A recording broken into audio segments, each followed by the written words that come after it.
Also welcome to power fight. ఏపీలో అనకాపల్లి లోక్సభ నియోజకవర్గం అధికార పార్టీ వైసీపీకి కూటమి పార్టీలకు ప్రతిష్టాత్మకంగా మారింది. ఎందుకంటే ఇక్కడ బీజేపీ తరపున సీఎం రమేష్ పోటీ చేస్తుండడమే. వైసీపీ నుంచి డిప్యూటీ సీఎం బూడి ముత్యాల నాయుడు బరిలో ఉన్నాడు.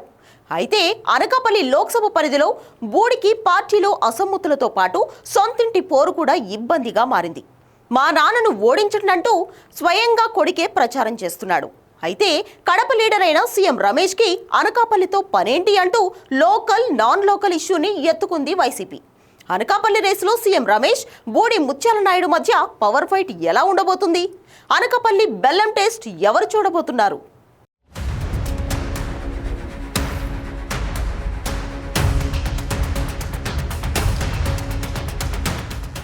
అనకాపల్లి లోక్సభ నియోజకవర్గంలో మొత్తం 15,96,000 మంది ఓటర్లు ఉన్నారు.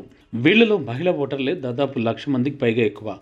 అనకాపల్లి లోక్సభ పరిధిలో అనకాపల్లి, చోడవరం, యలమంచిలి, పెందుర్తి, నర్సీపట్నం, మాడుగుల, పాయకరావుపేట అసెంబ్లీ నియోజకవర్గాలు ఉన్నాయి. ఇక్కడ మొత్తం 15 సార్లు ఎన్నికలు జరిగితే అందులో కాంగ్రెస్ 9 సార్లు, టీడీపీ 5, వైసీపీ 1 సారి గెలిచాయి. ఈసారి టీడీపీ, జనసేన బలపరిచిన బీజేపీ అభ్యర్థి సీఎం రమేష్ పోటీలో ఉన్నారు. ఆయనకు ప్రత్యర్థిగా వైసీపీ నుంచి బూడి ముత్యాల నాయుడు పోటీ చేస్తున్నారు. అంతకుముందు వైసీపీ సిట్టింగ్ ఎంపీ సత్యవతికి టికెట్ ఇవ్వకుండా మాడుగుల ఎమ్మెల్యేగా ఉన్న డిప్యూటీ సీఎం బూడి ముత్యాల నాయుడిని దించింది వైసీపీ. కాంగ్రెస్ నుంచి వేగి వెంకటేష్ బరిలో ఉన్నారు. అనకాపల్లిలో వైసీపీ, బీజేపీ మధ్య టఫ్ ఫైట్ నడుస్తోంది.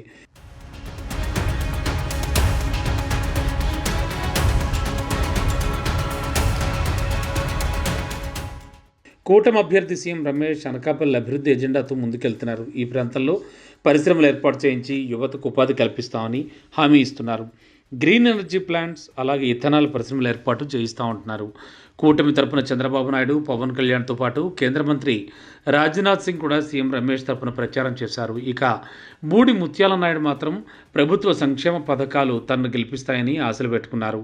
సీఎం జగన్ కూడా ఈ నియోజకవర్గంలో ప్రచారం చేశారు. సీఎం రమేష్ బూడి ముత్యాల నాయుడు బలాబలాలను ఒకసారి పరిశీలిస్తే బూడికి ఇంటిపోరు ఇబ్బందిగా మారింది. పెద్ద భార్య కుమారుడు మా నాన్నను ఓడించండి అంటూ ప్రచారం చేస్తున్నాడు. ఆయన మాడుగుల అసెంబ్లీకి ఇండిపెండెంట్గా పోటీ చేస్తున్నారు. అనకాపల్లి నియోజకవర్గంలోని 3 అసెంబ్లీ స్థానాల్లో వైసీపీ అభ్యర్థుల నుంచి బూడికి సరైన సహకారం లేదని అంటున్నారు. ఉప ముఖ్యమంత్రిగా ఉండి జిల్లాకి ఏం చేశాడని ప్రశ్నిస్తున్నారు. సీఎం రమేష్ సంగతి చూస్తే నియోజకవర్గంలో వైసీపీపై ఉన్న వ్యతిరేకత కలిసి వస్తుందని భావిస్తున్నారు. కూటమి పార్టీలకు బలమైన కేడర్ ఉండడం, రమేష్ను గెలిపిస్తే ఆ ప్రాంతం అభివృద్ధి చెందుతుందన్న ఆశలు ఉన్నాయి. అయితే రమేష్ను ఓడించడానికి వైసీపీ లోకల్ ఇష్యూను చేపట్టింది. కడప జిల్లా నుంచి అనకాపల్లికి వచ్చిన రమేష్ను ఎందుకు గెలిపించాలని ప్రశ్నిస్తోంది. ఆయన అనకాపల్లికి లోకల్ కాదని, స్థానికంగా ఉండరని ప్రచారం చేస్తోంది. ఈ క్యాంపెయిన్ను సీఎం రమేష్ తీవ్రంగా ఖండిస్తున్నారు. తాను గెలిస్తే ఈ నియోజకవర్గంలో కనీ విని ఎరుగని రీతిలో అభివృద్ధి చేసి చూపిస్తానని హామీ ఇస్తున్నారు. కనీస మరమ్మతులు లేని రోడ్లు, నిర్వహణ లోపం, విద్య, వైద్య కాలేజీల నిర్మాణం, పరిశ్రమలు, ఉపాధి అవకాశాలు కల్పించడంలో విఫలమవడం లాంటి వైసీపీకి మైనస్గా మారాయి. అనకాపల్లి జిల్లాలో ఏటికొప్పాక బొమ్మల పరిశ్రమకు అండగా నిలబడాల్సిన అవసరం కూడా ఉంది.